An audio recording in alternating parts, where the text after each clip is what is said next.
We're here on the golf course, but we're not here to talk about golf. I have to prepare for a golf tournament this weekend, and my wife got me this brand new driver, and I can't wait to hit it. But first, I've got to make sure that I master this thing right here, my 56. Why? Because I know that most of the time, this club right here is going to be in my hand much more frequently than my driver is. And so in business, I want to ask you, when have you gotten something new, something that is novel, something that you're excited about, but you did not master the thing, the tool that's going to be most pivotal and most impactful to your business or to your success or to your career, to the outcomes that you are looking to achieve. So while I'm excited about the brand new driver, I know I'm going to hit it well. I've got to go back and make sure that I master all of those fine things that I need here with my 56. And then with my 9 iron, my 7, my pitch, and my gap wedge. Because if I do those well, that's going to alleviate some of the pressure that I have when it comes time to swinging that driver. Now, the next thing that you'll notice is I mentioned my tournament on this weekend, but I'm here practicing today. How much practice are you putting into your skill, your talent, your career, the business that you have, especially as a small business owner or an entrepreneur? I know we really think about the lights being on and showtime and the excitement of the moment or the transaction, the engagement with the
Now, I don't know about you and your life, your business, what you do, but I know for me, there are a few things that I'm always comfortable with.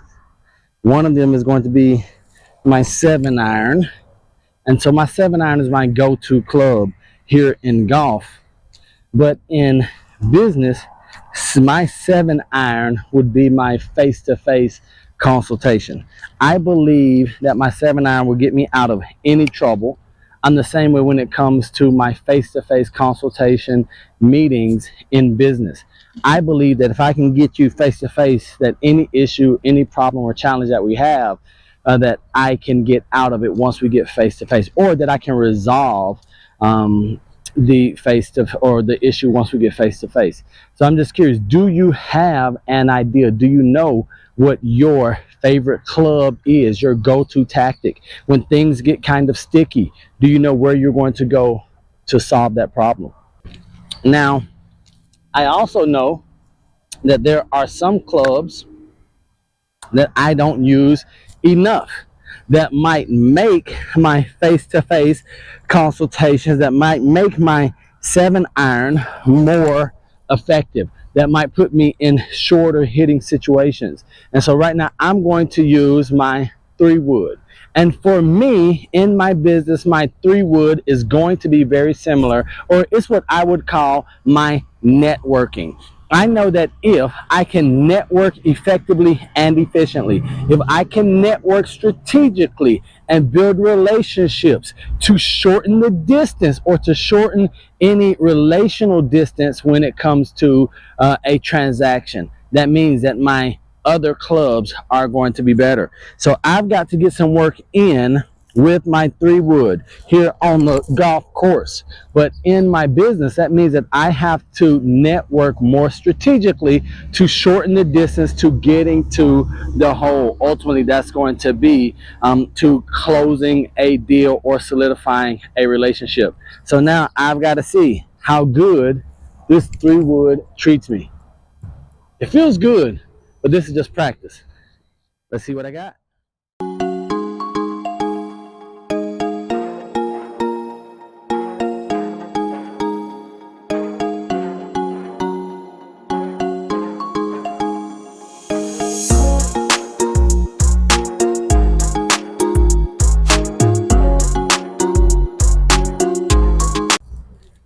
So now that I've gotten my networking down, now that I've gotten my 3-wood down, here's what the goal is. Now my goal is going to be to use the same tool to accomplish a different result. So in my business, when it's in real estate, I might use my networking to actually try to close the gap, the distance between me and a prospective seller or a buyer client. But now what I'm going to do, since I have a natural fade, I'm going to try to play the draw. And in my business, my draw would be, instead of looking for a buyer or seller, I'm going to actually look for an industry leader to see if I can interview them. They might have future relationships. So even though we hear networking strategically, it doesn't only mean that we're looking for a deal or transaction with the individual that we're working with. We might play a longer game using the same tool. In this case, our 3-wood, or for me, that's going to be my networking. Let's see if I can pull off a draw instead of my fade.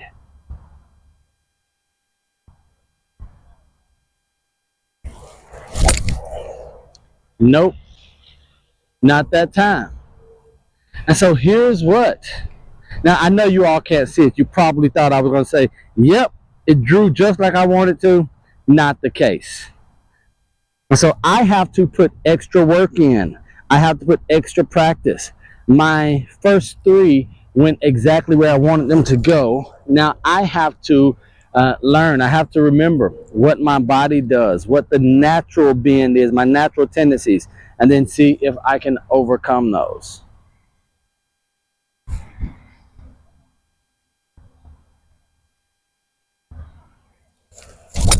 There we go. That's it. And a lot of times it's really just remembering, telling yourself what it is that you want to accomplish.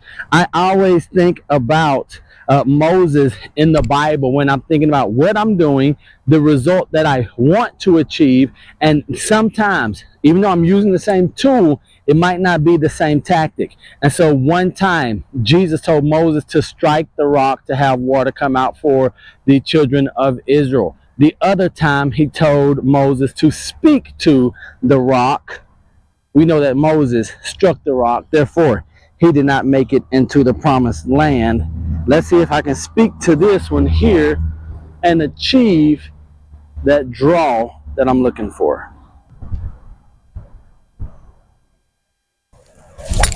There we go. Low, lost some distance. Hootie hoo hoo hoo.